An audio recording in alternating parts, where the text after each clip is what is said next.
Hello, I'm Miles. In 2013, I launched an idea that was all about providing an alternative means for people isolated by severe disasters to have access to information, communications, and essential supplies when everything else fails, using bicycles and whatever technology that we could fit in our pockets and our bags. We deployed on the day that Typhoon Yolanda made landfall in the Philippines. And for 4 months, the first 7 Bike Scouts teams rode thousands of kilometers in the most badly affected areas of the country for 4 months to provide access to people and communities. We called ourselves Bike Scouts, and since then, we've been the only continuously operating volunteer bicycle messenger service for disaster response in the world. Bike Scouts has served on the ground in all of the major disaster events in the Philippines, including Category 5 typhoons, severe floods, earthquakes, landslides, volcanic eruptions, and during the global COVID-19 pandemic. We use bicycles, people power, and technology to help create true local community resilience. I'm doing this podcast because I think the way we talk about climate change is too technical, and there are a lot of real-life stories about how climate change actually affects people in the real world that never becomes a part of the conversation. And with your help, maybe we can change that. Hello, everyone. Welcome to Spokesnation, the official community podcast of the Bike Scouts community. And tonight we have George, who is starting a very amazing initiative involving drones. And of course, in the Bike Scouts, we've been using drones for 11 years during our disaster deployments. And it's a real game changer because it allows us to find people who need help. It allows us to do like some kind of disaster mapping so we can be more efficient, we can be more effective in our own response. But what George is trying to do now is very, very interesting because this is very specific to drone operations, so drone flights. And I believe George has a few great ideas about this. So I'll let George go ahead, introduce yourself and say anything you want. All right. So thanks, Mike. I'm a real estate broker by profession. And that's why I have these drones because I use it for surveying the area just to show the property owners. And nung lumabas na si FPV, new type of drone, doon na nag-start din yung community and yung hobby. And we started also a channel for it's called Usapang FPV or Usapang Drone. It's yung advocacy nun, it's like having a responsible drone owner. So it started there. Based sa mga experiences kasi namin na like paano gamitin ng maayos, and then mga tips din on how to like buy a drone na mas makamura ka. So we started that community.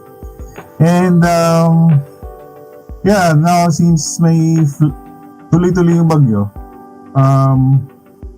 parang bigla lang naisip ko na maganda yung community ng drone. Why not reach out to them and use the drone this time for disaster preparedness or for rescue missions. So yeah, and then I posted it, and then you reach out, and then dito na tayo nag-usap. So actually I find it interesting because that's exactly how I started Bike Scouts project 11 years ago. I just made a post on Facebook, and people just basically reached out, and we just launched. The following day after Typhoon Yolanda made landfall, we were already on the ground in affected areas, and which is why when I saw your post and I realized that this is exactly what we need, because while we've been operating for the past 11 years again for using our bicycles to provide access to information, communications, and essential supplies for people that are isolated by disasters across the Philippines, and we've been using drones, but the drones are sort of like, if you have a drone in the Bike Scouts community, great, then you can fly it and then you can help map it. But the work that you're doing, I think, is exactly what we need because it's very, very specific. So you're very focused on this. In fact, you you're setting up a platform, a community around this. So tell us a little bit more about. Let's start with the community. When did you start this, and how many people and what kind of people have been joining so far? Well, the community that we have now currently is for like the hobby, because we shared knowledge about like where to buy stuff, and because drone flying is highly technical, so very few people who have the expertise to repair drones. So we share those knowledge, and we always have this thinking na paano kaya kung magamit siya pa natin for better use. Now, may lumabas kasi din na gear like yung Insta360, wherein pwede mo siya ikabit din sa drone and then automatic na kuha mo ng the whole area na 360. And then si DJI din may feature siya na 360. So, it's a game changer kasi once you have a shot, kuha mo na yung area, ma-zoom in, zoom out mo siya. And then there's an app din as well na again, ma-cover mo yung the whole area. So, sabi ko, if I can cover the whole area, why not, again, create a community para i-share nila yung area din nila. And then in just one platform, ma-identify mo na yung flood-prone area or currently flooded na area. No? So, pag nandun na yung community, they share the videos, they share the images. Pag nangyari siya ulit, at least aware na yung people. Kasi, ito, bro, what's funny is, alam natin na pag dumaan tayo, like, I live in Laguna, di ba? Alam natin na pag dumaan ka ng Southwoods, baha dyan. Yes. But you still see people na nalulubog sa baha. Nalulubog sa baha. Parang, you're wondering, bakit? Parang, alam mo naman yun na every time there's a heavy rain, don't get caught in Southwoods area. Kasi, lulubog ka dyan. So, just one particular experience lang. So, like, if we could able to plot the area, like yung ginagawa ko ngayon, using the free, like Google Earth, everybody has the access to Google Earth. You can already identify na pag malakas yung ulan, hindi ako dadaan dyan. What are the other alternate routes? Or, ang worst kasi, like, if you're in Manila, dadaan ka ng Taft. Tendency talaga matatrap ka dyan. Yeah. Okay? Kasi right. Traffic na eh. Pag ever since. Tuloy-tuloy yung ulan and traffic, baka na. What happened in NLEX? Si NLEX. Yep. One way lang si NLEX eh. Hindi ka pwedeng umatras. Yep. So, wala na. Trap ka na. So, if we have this kind of information na, okay, pag may warning na tayo na term nila, basta tuloy-tuloy yung ulan or may bagyo, don't go in that area. So, now if we have the community and then like this, napapag-usapan, people will listen to it, mari-remind sila. Yeah, na, that's true. Oy, I've heard na itong area pala, like in, for example, in US Embassy, okay? Nataon na may interview ka, okay? And you're not aware na binaba yung harap nun. Yeah. Okay? So, at least, pag napapag-usapan na, or na pinpoint natin dun sa Google Earth, parang ano yan eh, di ba? Like, what do you call this? Yung mga, pag ginamit natin si map, may mga shortest na route, fastest route. Yeah. May ganun. Yung distance measurement. Yeah. And then as we talk right now, I'm excited as well kasi matagal na pala to. Actually, ngayon ko lang din nakita. Yung si local guide, you can report it pala kay Google. You can send info. Para once na pag nag-map ka or going to that area and you use Google Map, magwa-warning na siya sa'yo pag may mga reports na. So as a local guide, local contributor, pwede mo pala i-report yun. Yeah, that's true. Actually, Google has been doing a lot of work. So like in the beginning, back in 2013, they provided the service, and I think they still do. They allow people to upload pictures and reports, like Person Finder, I think is what they call it. And so we use that. But ever since, for the past 11 years, they've actually built a lot more features. Some have come and gone. But I think the one that you mentioned, Local Guide, because I've also subscribed to that. It's very, very useful. But I just want to highlight that I think what you're doing and what we're doing together, like building communities around resilience, it's very, very important, because technology is one thing. Okay, we have access to these platforms, but like what you mentioned, and this happens all the time here in Laguna. Laguna, by the way, for our listeners who are not from the Philippines, is a province just south of Manila, and in the past few years we've been having like severe floods everywhere. And so even here in my own village, what happens, like, people already know that it's flooded, but for some reason they will still try to drive through the flood, and then they get stuck. Right? I think this also happens in your area. This happens in Manila. This happens everywhere, all across the Philippines, I think. I don't know why, but it happens. So I think one of the most effective things about what we're building, like starting with the community, is that once people start participating and start reporting, helping report and monitor disasters like this, like even flooding, it provides local context. Because again, like you, I can't remember all the terms that they use for like the warnings. I don't have any connection to it, because I don't really use it in daily life. But if I see a photo, and then I recognize, for example, I know that street, and then the water is up to someone's chest or something, then I know.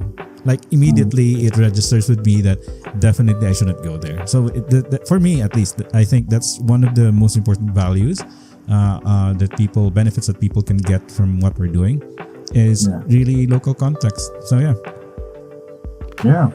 And then with the advent of AI, actually some technical guys, if you're gonna see this content, maybe you guys can incorporate also the AI, because share ko lang yung experience, no? I have an experience na even like when I was in California, they can identify sa Google yung if there's a police ahead. May warning sila sa app na yun.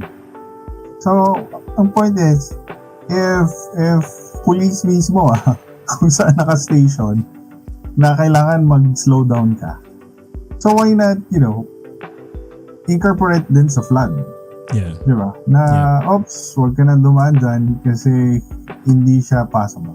Yeah, exactly. Yeah, that's actually very, very useful. I don't know if that's a feature that's available locally, because one thing I noticed about Google and other platforms is that sometimes some of their features that are available abroad are not necessarily available here. Like for example, like I ride bicycles, obviously. So, but when I try to measure distance, like to a place where I need to ride my bicycle to, I discovered that on Google Maps, we don't really have the option to measure for a bicycle. The nearest one would be by motorcycle, but it's not always relevant information. So I think it would be I mean, maybe I've been to the Google office here in Manila, and I think if we can come up with a plan, we should try to get in touch with them, and at least find out how we can maybe work with Google in the US so that we can have access to some of those features. Because I think here in the Philippines, it's very, very relevant for us, like the feature that you mentioned about being able to identify the location of like a police car, like a service, or even an ambulance. That would be very helpful. Like what happens in Marikina, right? When the water starts to rise, then people don't necessarily have information. Yes, we do have radio, we have alerts on our phones, but a lot of these alerts, again, they don't really make sense to ordinary people. Like for me, a lot of the alerts don't really make sense. But I think with local context, and in addition, in support to platforms like Google and maybe other AI features on other platforms, then it would be more useful to more people. So you recently shared with us like a map that you did on Google Maps, and it's really amazing actually, because you were able to plot the location of like flooded areas around Manila. So tell us more about that. Do you have any plans of like expanding this to other parts of the Philippines, outside of Metro Manila, and how can people participate in that? Yeah. So that's why actually before I did that, that's why I soliciting informations from volunteers so that I can accurately plot it in Google Earth manually. Okay, it's done manually. Okay, so because out of my frustrations, I can't find any information with regards to those danger areas. Now, since I've seen a lot of Facebook posts, Twitter, TikTok, you can see all those videos of flooded area. So I manually check it, like yung video na lalabas siya sa Facebook feed ko. Okay, saan ba tong nalubog tong tubig na to? So imagine mo how tedious it is na yung video niya, lalo na yung nag-post, hindi detalyado kung saan. Yeah. So hahanapin ko siya kung saan doon, anong street. And pag na-identify ko na, I copy the video, yung link niya, tapos post it doon sa Google Earth. Para now, if it's a big help if there's already a community, there's volunteers. Kasi would you imagine, ilang isla tayo in the Philippines. Yeah, so, exactly. And ang scope niya kasi, if there's no current technology right now na ma-identify niya, so ang gagawin natin, pagtutulungan natin na kasi marami siyang applications hindi lang sa flood, like yun nga, if there's heavy rain, there's landslide. Yeah, okay. Exactly. That's like what's happening to in the Baguio area, right? I think we shared photos and videos with each other like a few hours ago or something. Landslides in Cannon Road. This is the road leading up to the summer capital of the Philippines, which is Baguio City. And I think this is where the Bike Scouts community can actually really help with what you've started. Because again, Bike Scouts is already nationwide. We have teams and leaders all across the Philippines, and it's going to be a matter of like engaging with them, with the team leaders and the teams, and maybe teaching them how to be able to help monitor. Because right now we're on the same boat actually. Bike Scouts, of course, because we're unfunded, we also do everything manually. What I actually use is Google Forms. So I created the form, put it on the website, and also on a separate social platform that we use called Dracklet. And then people, members of the Bike Scouts community basically can access it there. And then there's an option to post like a caption, like the problem that you mentioned, where people make a report or a post on social media but don't really provide any details.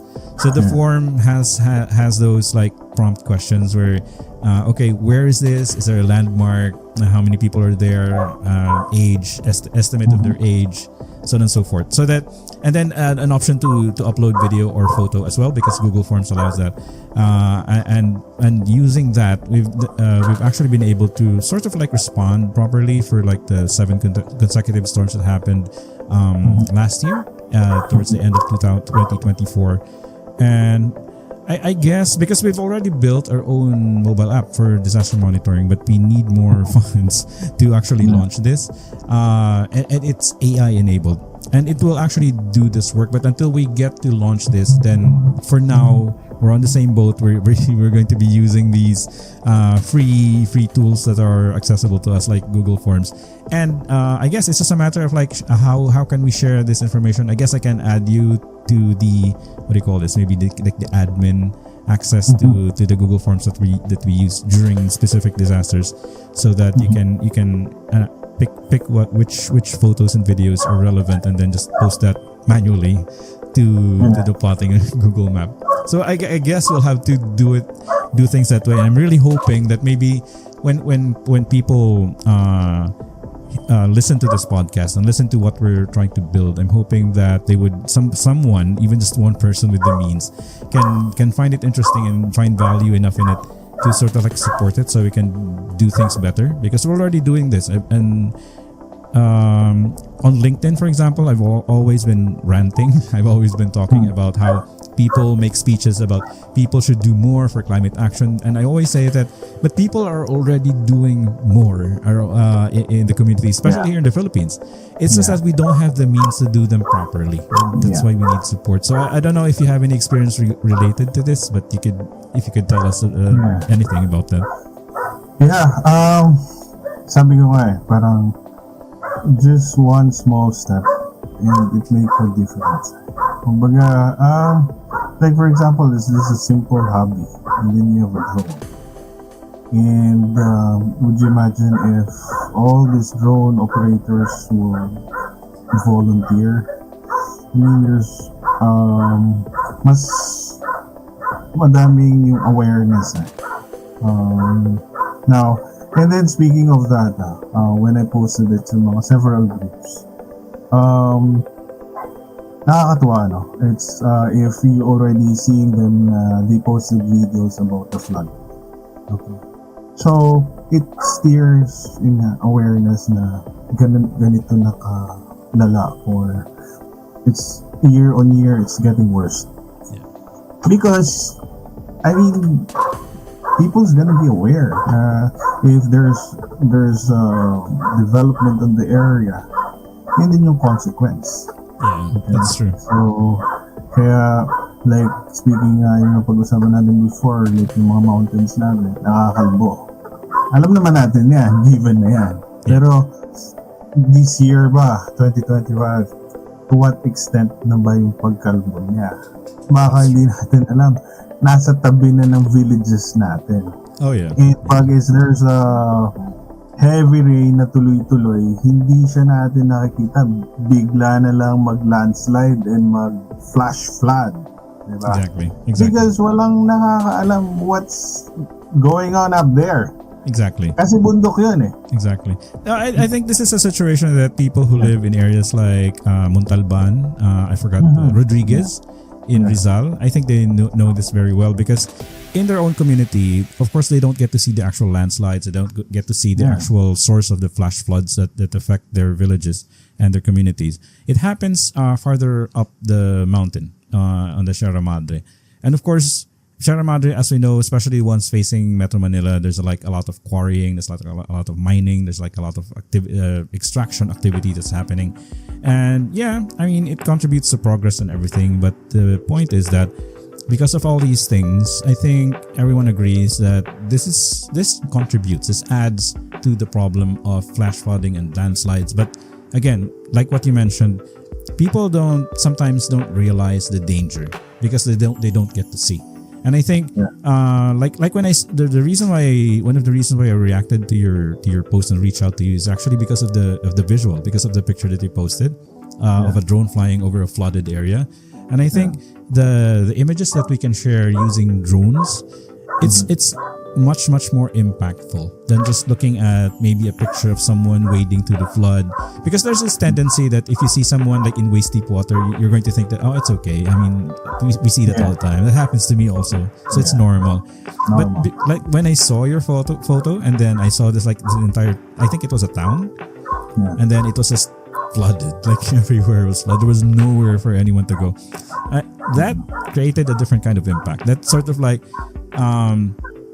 brings the message home, basically, that this problem with flooding, this is real, and this is there is real danger in it. So definitely. One thing I wanted to ask is, because when we started, you mentioned about what do you call FPV drones. I'm sorry, I've never used FPV drones. I only use the standard, the usual DJI drones, the much slower ones. But tell us a little bit more, like how hard is it?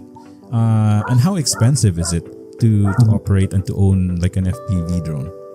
Well, FPVs, meaning of FPV is first person drone. Okay. First person view. Okay. So you have goggles. I'm sorry. You have a goggles, and then you fly the drone, and then you see it through your goggles. Good news right now is that since DJI has an FPV also, so the prices of the second-hand drones are way cheaper now. Okay, because there's a lot of manufacturers also. It like for a second-hand, you could already have like 20,000. You have a set already, so you have a goggles, and then you have the FPV. And another good news is that FPVs can be waterproof. Okay.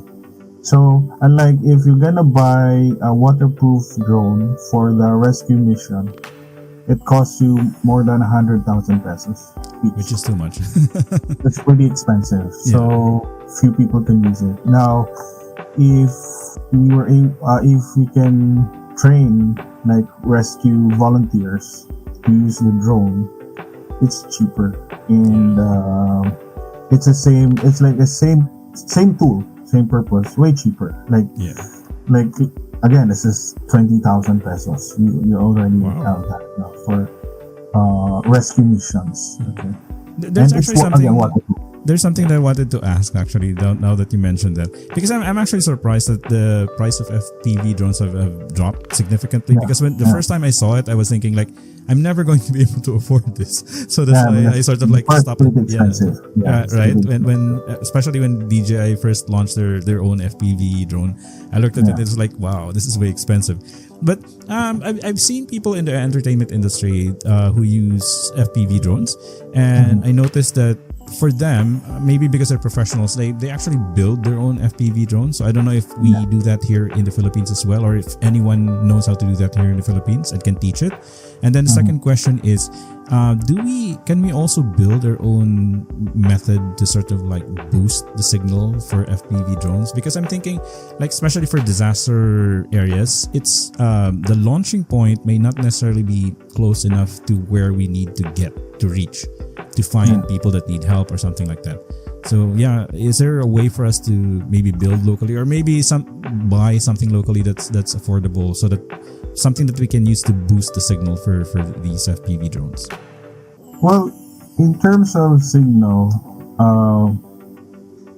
usually like we have this also community. It's called mountain surfing. What they do is it's long range flight.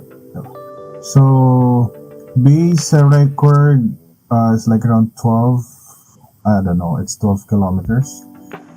But conservative, siguro 2 kilometers. That's conservative flying. Because nag-ano kasi siya sa battery eh. So yun yung problem natin, yung battery niya. And by the way, FPV in terms of signal, yung digital kasi natin right now, there are only two suppliers. One is DJI and the other one is Voxnail. Wait, what was the other one? Voxnail. But Voxnail is like, they're only like around 10% of the market. 90% market leader is DJI. Still DJI. Yeah, DJI. So they have the strong signal if you're gonna use the DJI. Yeah. So we assemble it, like the camera is DJI, and then the control, and then there are other suppliers for the control as well. Awesome. But the range from the record, like Voxnail and DJI, it can reach as walang problem sa range eh. Again, ang problem is yung battery. So yun pa yung hindi natin kasi hindi pa natin masyado na yung technology ng battery na gonna last that far. Although, by the way, si DJI pala, they have ng 1 hour yung flight time niya, almost 1 hour. Ang problema lang, it's a typical DJI drone, hindi siya FPV. So, yeah. Got it. Yeah. Another question I actually wanted to ask was, because I've never used FPV drones, I fly an Air 2S right now, And one thing I noticed is that Air 2 has actually struggles in the wind. Like like in an ordinary situation, maybe in a park and there's high wind, it's okay. But like for example, when you're in between small hills and there's a river, sometimes it just stops because it can't handle the wind anymore.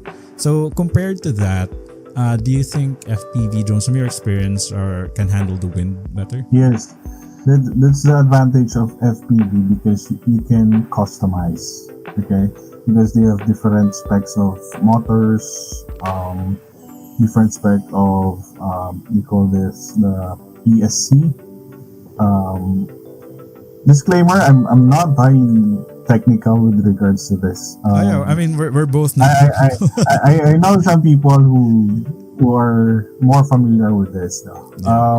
But again, they can customize based on the motors and all. So if there's a strong wind, we can use we call it the 6-inch drone. So we have big motors and then big propellers. Yeah. Wow. I would love to see that. Actually, it's being used, like I've mentioned it too, it's being used in the war in Ukraine right now. Oh wow. Yeah. Amazing. Yeah, unfortunately. No, the reason why I like even in Cambodia and in Thailand they're starting to, but they're using big drones I think right now, but eventually the stuff that they're using in Europe I think is going to come here as well. Yeah, the other thing that I wanted to ask was and actually the main reason why I wanted to ask about building drones ourselves is because I think in the bike sales community we have a lot of teachers and we have a lot of people who work in schools, including one in Bulacan, Richard, who is the principal for like a I forgot what you call it, like a technology school. They have a lot of students who are very, very talented and they're looking for things that they can learn and build themselves. So I'm thinking because would it be possible, do you think, for us to bring sort of like learning how to build drones to schools? This will show how old I am, but back in the 70s, Japan started to sort of like introduce the idea of engineering in very basic terms to students, to how to build robotics and stuff like that, and like very basic back then. But I'm imagining that's how they got so good at building hardware. And in the Philippines, I think there's a lot of potential for students in schools to help build the next big innovation for us, if only someone would give them access to the knowledge and to the skills and to the means, the resources that they need, so they can actually learn this. And I'm sure that as we move forward with this project, I think we can find people who will support it. But from a learning perspective, do you know people who would be able to help us develop sort of like a learning module so that we can introduce to schools? Well, in terms of manufacturing, our main problem right now is actually in any country, their main problem is the supply chain. Okay. So, like if you compare it in China, they have everything. So, all the parts, that's the main problem. If you really wanna create a drone, you can't just because you have several parts, and like I can say like 90 or even 100% is made in China, came from China. But with regards to capability or the capacity to make it, we have a lot of. I mean, we're one of the major supplier of semiconductors. Okay, so I live in Techno Park, near the Techno Park. Yeah, so where we have a lot of technology stuff. Yeah, we have a lot of electronics company in the Philippines. So I think if we have a support from the government, I think we can do it, because I mean, Filipinos, they have the knowledge. I mean, we have the knowledge. We have the drive. We have the capacity to do it. Yeah. I've seen a lot. I've talked to a lot of students all over the Philippines over the many years that we've been operating, and I've seen how hungry they are to actually participate in these things. It's just nobody actually goes to them and gives them the way for them to actually participate. And maybe we can approach like the OST or maybe even UP at some point to support this. But and I have to ask because number one, because I'm curious, because and again, maybe some kids are listening to this are probably thinking of this as well, and they would love to know. Are some of the parts for like build your own FPV drones? Do you think we can order this on a platform like Shopee or Lazada or some? Yeah. Some other, We get there's Shopee, Lazada already. Those parts. Yeah, so they can order those parts. And if they're gonna want to get involved in the FPV stuff, I suggest you're gonna join the groups, because in this group, people here are very friendly and professional. So, I mean, a lot of members here, sometimes they don't just be a member, or they don't even just like fly the drones. They're there because of the community, So, minsan, masarap kausap. Kaya nandun sila. That's true. Kwentuhan tsaka sharing ng mga pictures and videos natin. No, that's the reason why I joined actually yung communities of the drones, because it just makes the visuals far more interesting for me, because I see more. Yeah. I see more of the landscape. I see more even old buildings like not colonial, but Spanish time buildings, ruins even. I love seeing stuff like that. Where was I going to take this? No. And then I think it's high time also that to change the impression of the kid. I mean, like right now we've seen it in war. I mean, why not use it for better? Yeah, it's like helping people instead of making these drones for using it as a weapon. If we have a community and then we use it for like saving people this time. Exactly. And maybe some kid in a public school somewhere can invent a drone that can like scatter seeds to start reforestation in their area. That would be like really amazing. I think that would be award winning. Oh, I just remembered what I wanted to ask you about, or what I wanted us to talk about in relation to like spreading the access to drones. One of the concerns, of course, is like rules for how to properly use drones, because of course anything, and not just drones, can be abused by people who don't really understand how to properly use stuff. So I think have you ever encountered because in the Bike Scouts we've worked with some partner organizations that helped us learn about ethics and a lot of different things about drone usage. But locally, I don't know if there's like an existing like guidance document or any kind of like rules. We have. Okay, good. Maybe we have. There's already law in place, and then there's a government body. It's called CAAP. Okay. CAAP they're the one who give it's like an LTO, and then they give you a driver's license. It's a drone license, actually. Yeah. So if you're using it for a professional use, like weddings, any cinematic shots, or for business use, so you need a CAAP license. Okay. But for if you're a hobbyist and your drone is 250 grams and below, you don't need a CAAP license. But again, as you've mentioned, the rules and ethics, of course, we have to fly. There's rules, they're being shared by the community, actually, that we encourage also, that fly responsibly.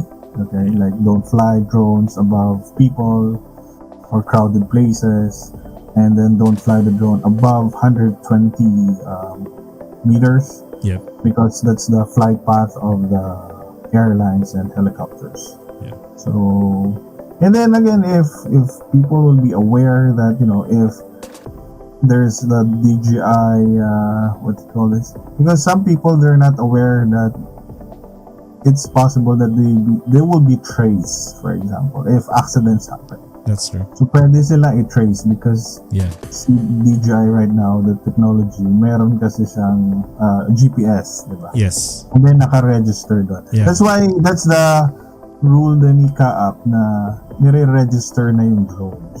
Yeah. Para ikaw as a user, you fly it responsibly kasi mahahanap ka. That's Pag true. naka-aksidente ka, madali kang hanapin. That's true. I think that's a very good point because I think some people don't actually realize that that drones usually have that feature. I'm not sure if like the lower end drones, like the toy drones, would still have that. Yeah, but I think it's very important to include in what we're building a way for people to learn how to fly and use drones responsibly as well.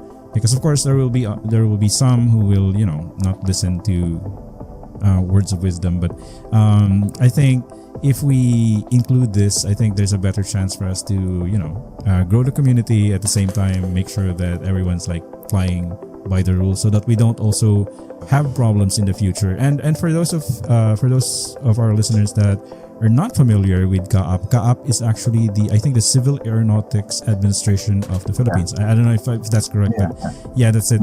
And we've Bikes has actually worked with them one time for like a command incident system training with the Philippine Air Force. And but that was a few years ago, and they described to us like the rules for getting that license, like a certain weight, like what you mentioned, you would be required to get a professional license, and then certain weight, like usually the recreational ones, you don't really need it. But it would be nice to maybe engage with the CAAP again to find out if there has been updates, because I know like in the US, I mean you've been in the US, and I know that they recently changed a lot of rules about drone flying. And I'm not sure. And usually what happens in the US, sometimes it also happens here. So it would be very, very interesting to know if there are any changes to the rules that they described before.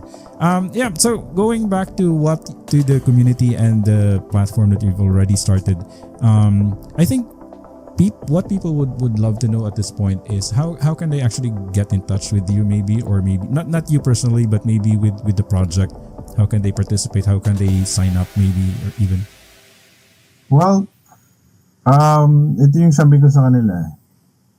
Ang importante kasi, if the group or the community, you can create your own. Okay? Ang importante is that ma-achieve natin yung same goal. Okay? Like you, for example, you already have your own group, you have your own network. What I did is just a concept. Okay?